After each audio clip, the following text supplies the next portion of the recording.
Bonjour à tous, j'espère que vous allez bien et que vous avez passé une bonne semaine. Aujourd'hui, c'est de nouveau mon ami qui va vous raconter une histoire. Je vais tout de suite lui laisser la place. Et moi, comme d'habitude, vous verrez juste mes mains pour porter le livre et tourner les pages du livre. Aider à tourner les pages du livre. Allez, à tout à l'heure!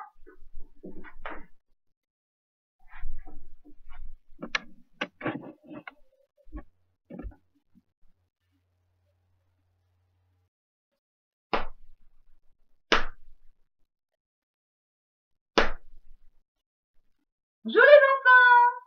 C'est de nouveau moi, Cynthia la souris. Maintenant, je pense que vous me connaissez un peu. Vous savez que moi aussi, j'aime bien les histoires, que ce soit pour les écouter ou pour les raconter. Allez, je vais vous chercher l'histoire d'aujourd'hui. À tout de suite! Hop, hop, hop.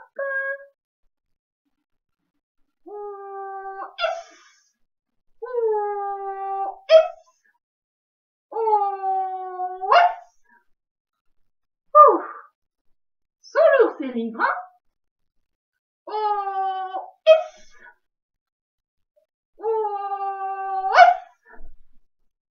Voilà, on y est arrivé. Enfin! Est-ce que vous vous rappelez de la formule pour que le livre sorte du sac magique, les enfants? Oui? Oui, j'entends quelque chose là-bas. Oui, on met les deux mains, on cache le visage avec ses deux mains. Et puis à 3, on ouvre les deux mains. Et on dit quoi de nouveau? Oui, on dit quoi de nouveau? Oui, on dit coucou monsieur le livre. Vous êtes prêts? Allez, à 3. D'abord, les mains sur le visage. Voilà, on cache bien son visage. Comme quand on veut faire un coucou à quelqu'un. Et à 3. 1, 2, 3. Coucou monsieur le livre!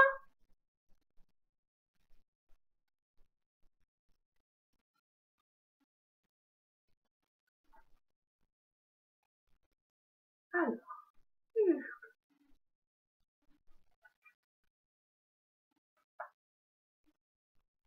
et voilà l'histoire d'aujourd'hui.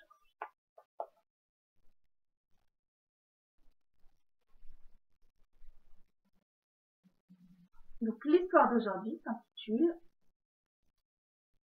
Constantin ne veut pas être pompier.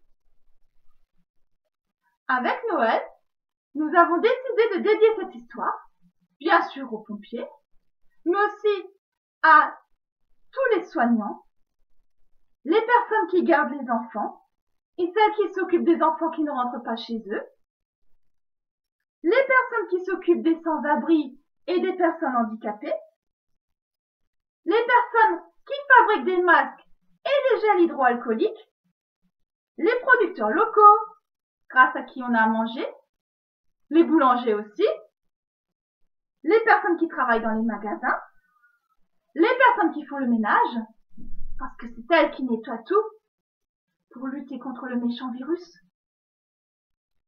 et les personnes qui ont décidé d'apporter leur aide, que ce soit en téléphonant à des gens, en leur faisant les courses par exemple.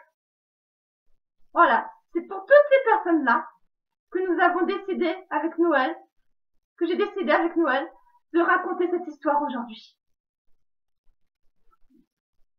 Maintenant, il n'a plus qu'à ouvrir le livre. Comme d'habitude, il ne veut pas s'ouvrir. Et je me demande pourquoi. Mais Cynthia, calme-toi. Tu sais très bien qu'il y a une formule magique pour ouvrir le livre. Ah oui, c'est vrai. Je l'avais oublié, celle-là. Vous vous rappelez de la formule, les enfants? Oui, oui, j'entends quelque chose là-bas. Alors, si j'ai bien compris, d'après vous, à 3, il faut dire Monsieur le livre, ouvre-toi. C'est bien ça? Oui, c'est ça? D'accord, donc à 3. 1, 2, 3. Monsieur le livre, ouvre-toi.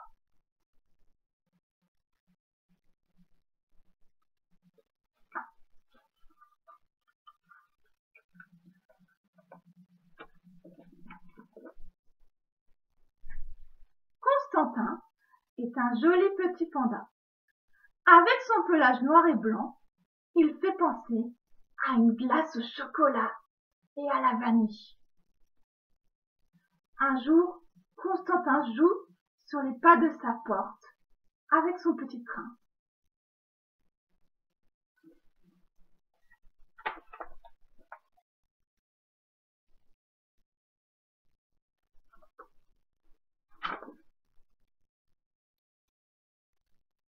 Quand, soudain, oncle Anatole arrive dans sa belle voiture rouge. Oncle Anatole est un très gros panda, capitaine des pompiers. Oncle Anatole sort de sa voiture, soulève Constantin dans ses grosses pattes et s'écrie « Mais tu as drôlement grandi, toi! Ah ah ah! Je suis sûre que tu vas faire un pompier formidable! »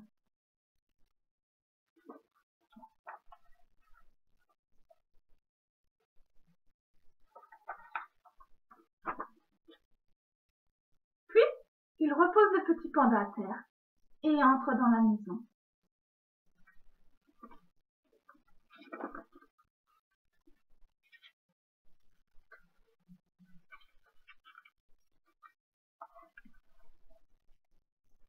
Une fois seul, Constantin se met à jouer.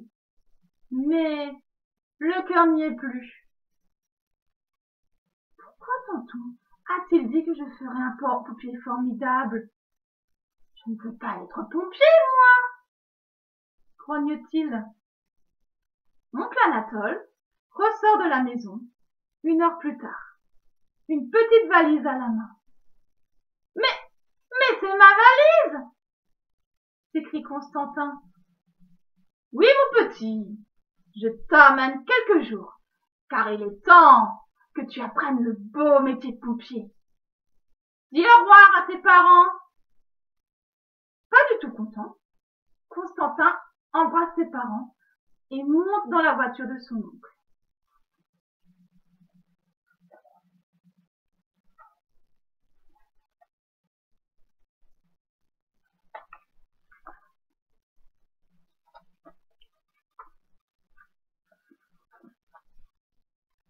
Le petit panda a le cœur si gros qu'il n'ouvre pas la bouche de tout le voyage.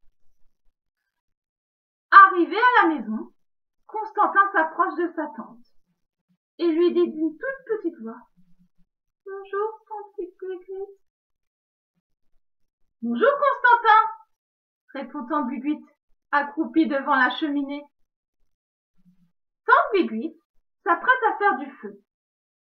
Elle entortille un vieux journal autour d'une bûche et craque une allumette. Des flammes rouges et jaunes jaillissent aussitôt.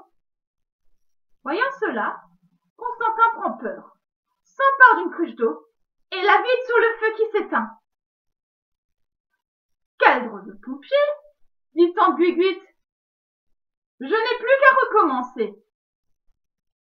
Très vexé, Constantin ne mange rien et monte se coucher de bonne heure.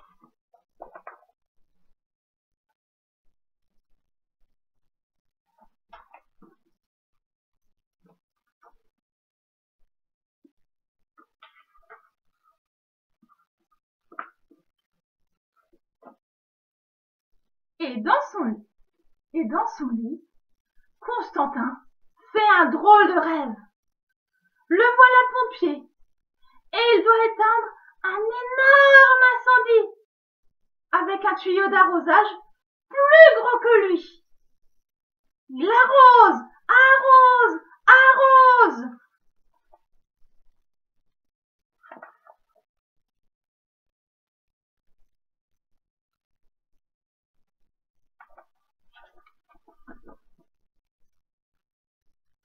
Son oncle Anatole lui crie: Allons, Constantin, un peu de courage!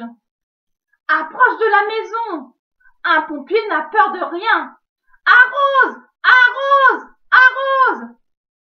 Brusquement, le petit panda se réveille. Il est trempé. Ses draps sont tout mouillés. Constantin appelle sa tante. Tante Guiguite!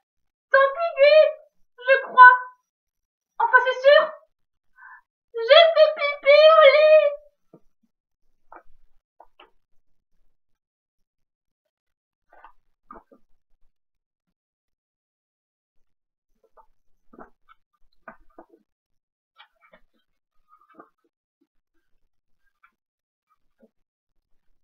Là-dessus, Constantin se met à pleurer. Allons, ce n'est pas grave du tout, dit tante Guiguite. Elle ouvre une armoire, en sort des draps et un petit pyjama. Quand le lit est refait, et Constantin tout propre, son oncle lui dit: Ne t'inquiète pas, quand tu seras pompier, tu ne feras plus pipi au lit. Constantin secoue la tête et s'écrie les larmes aux yeux: Mais je ne veux pas être pompier! Oncle Anatole n'en croit pas ses oreilles. Bon, nous en reparlerons plus tard. En attendant, recouche-toi vite.